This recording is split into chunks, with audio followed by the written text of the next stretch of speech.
बहुत समय पहले उज्जैन नगरी में एक पराक्रमी और न्यायप्रिय राजा राज करता था, जिसका नाम था राजा विक्रमादित्य। वे अपनी बहादुरी, बुद्धिमानी और सत्य के प्रति निष्ठा के लिए पूरे राज्य में प्रसिद्ध थे। उनके न्याय की मिसाल दूर दूर तक दी जाती थी। लेकिन एक दिन उनकी जिंदगी में एक ऐसी घटना हुई जिसने उन्हें बार बार कठिन परीक्षा में डाल दिया। एक रात जब राजा अपने महल में विश्राम कर रहे थे, तभी एक साधु उनके पास आया। साधु का चेहरा गंभीर था और उसकी आंखों में चिंता झलक रही थी। उसने राजा से कहा, हे राजन, मुझे आपकी सहायता चाहिए। एक भूत है जिसका नाम बेताल है। वह शमशान में एक पेड़ पर उल्टा लटका रहता है। आप उसे मेरे पास लेकर आएं। राजा विक्रम ने बिना देर किए साधु की बात मान ली। वे तुरंत अपनी तलवार लेकर शमशान की ओर चल पड़े। रात का समय था, चारों ओर घना अंधेरा छाया हुआ था और डरावनी आवाजें गूंज रही थीं। लेकिन राजा विक्रम निर्भय थे। वे चलते चलते उस पेड़ तक पहुंचे जहां बेताल उल्टा लटका हुआ था। राजा ने बेताल को पकड़ लिया और अपने कंधे पर रखकर चलने लगे। तभी बेताल हंस पड़ा और बोला, राजा विक्रम, तुम मुझे ले तो जा रहे हो, लेकिन मैं रास्ते भर तुम्हें एक कहानी सुनाऊंगा। अगर तुमने जवाब जानते हुए भी कुछ नहीं कहा तो तुम्हारा सिर फट जाएगा, और अगर तुमने जवाब दे दिया तो मैं फिर से पेड़ पर लौट जाऊंगा। राजा विक्रम समझ गए कि यह आसान काम नहीं होगा, लेकिन उन्होंने चुपचाप बेताल की बात मान ली और आगे बढ़ने लगे। पहली कहानी, सच्चे मित्र की पहचान। बेताल ने कहानी शुरू की। एक नगर में 3 मित्र रहते थे, राम, श्याम और मोहन। तीनों बहुत घनिष्ठ थे और हमेशा एक दूसरे की मदद करते थे। एक दिन तीनों ने मिलकर व्यापार करने का फैसला किया और दूर देश जाने लगे। रास्ते में उन्हें एक घना जंगल पार करना था। चलते चलते रात हो गई और वे एक पेड़ के नीचे आराम करने लगे। तभी वहां डाकुओं का एक दल आ गया। डाकुओं ने उन्हें पकड़ लिया और उनका सारा धन छीन लिया। डाकुओं ने कहा, हम तुम तीनों को मार देंगे ताकि तुम हमारे बारे में किसी को बता न सको। ये सुनकर तीनों मित्र डर गए।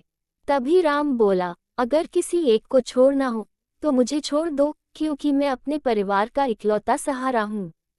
श्याम ने कहा, नहीं, मुझे छोड़ दो, क्योंकि मैं बीमार हूँ और ज्यादा दिन नहीं जी पाऊंगा। मोहन चुप रहा। डाकुओं ने सोचा और कहा, हम एक को छोड़ सकते हैं, लेकिन बाकी 2 को मार देंगे। तब मोहन बोला, आप दोनों को छोड़ दीजिए और मुझे मार दीजिए, क्योंकि मेरे दोस्त मेरे लिए सबसे ज्यादा महत्वपूर्ण हैं। इतना कहकर बेताल रुका और राजा विक्रम से पूछा, बताओ, इन तीनों में सच्चा मित्र कौन था? राजा विक्रम ने कुछ देर सोचा और बोले, सच्चा मित्र मोहन था, क्योंकि उसने अपने मित्रों की जान बचाने के लिए अपनी जान देने की बात कही। सच्चा मित्र वही होता है जो अपने स्वार्थ से ऊपर उठकर दूसरों की भलाई सोचता है। जैसे ही राजा ने उत्तर दिया, बेताल हंसते हुए उड़कर फिर पेड़ पर जा बैठा। राजा विक्रम फिर से उसे पकड़ने गए और वापस कंधे पर डालकर चल पड़े। दूसरी कहानी, बुद्धिमानी की परीक्षा। बेताल ने दूसरी कहानी शुरू की। एक राज्य में एक राजा था जिसकी एक सुंदर और बुद्धिमान बेटी थी। उसका नाम था राजकुमारी चंद्रलेखा। राजा चाहता था कि उसकी बेटी का विवाह किसी योग्य और बुद्धिमान युवक से हो। एक दिन 3 युवक राजकुमारी का हाथ मांगने आए। पहले युवक ने कहा, मैं बहुत बलवान हूँ और किसी भी दुश्मन को हरा सकता हूँ। दूसरे ने कहा, मैं बहुत अमीर हूँ और राजकुमारी को हर सुख दे सकता हूँ। तीसरे युवक ने कहा, मैं बहुत बुद्धिमान हूँ और हर समस्या का हल निकाल सकता हूँ। राजा उलझन में पड़ गया कि वह अपनी बेटी का विवाह किससे करे। तभी एक दिन राजकुमारी जंगल में घूमने गई और अचानक एक राक्षस ने उसे पकड़ लिया। ये खबर पूरे राज्य में फैल गई। तीनों युवक उसे बचाने निकल पड़े। पहले युवक ने अपनी ताकत से राक्षस से लड़ाई की और उसे हराया। दूसरे युवक ने अपनी दौलत से एक जादुई वाहन खरीदा जिससे वे जल्दी वहां पहुंच सके। तीसरे युवक ने अपनी बुद्धि से यह पता लगाया कि राजकुमारी कहाँ है। तीनों ने मिलकर राजकुमारी को बचा लिया। बेताल ने पूछा, अब बताओ, राजकुमारी का विवाह किससे होना चाहिए? राजा विक्रम ने उत्तर दिया, राजकुमारी का विवाह उस युवक से होना चाहिए जिसने अपनी बुद्धि से यह पता लगाया कि वह कहाँ है, क्योंकि अगर वह स्थान का पता न लगाता तो बाकी दोनों कुछ नहीं कर पाते। जैसे ही राजा ने उत्तर दिया, बेताल फिर से उड़ गया और पेड़ पर जाकर बैठ गया। राजा विक्रम ने हार नहीं मानी।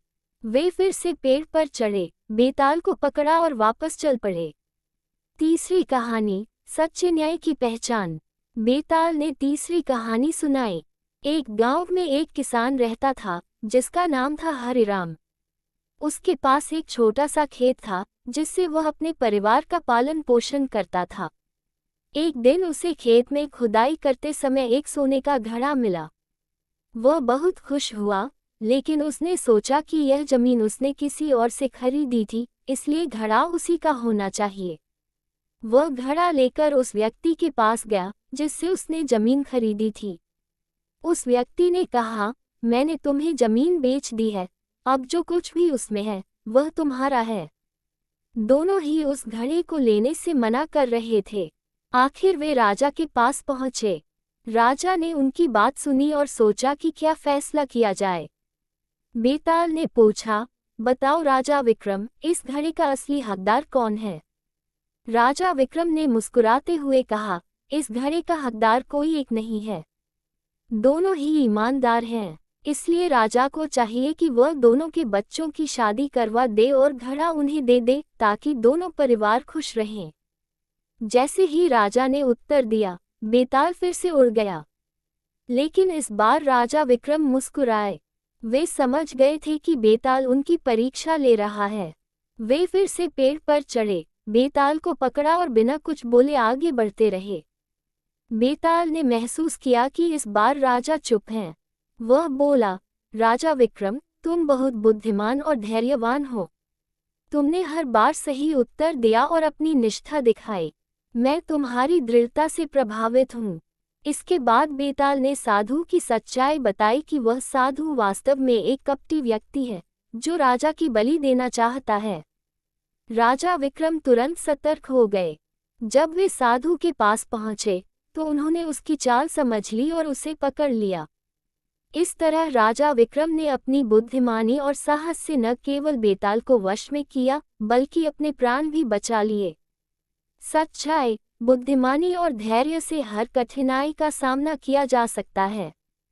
सच्चा मित्र वही होता है जो निस्वार्थ भाव से साथ दे, और सच्चा इंसान वही है जो ईमानदारी से निर्णय ले। अगर चाहो तो मैं इसी तरह और भी लंबी या अलग अलग बेताल की कहानियां लिख सकता हूँ।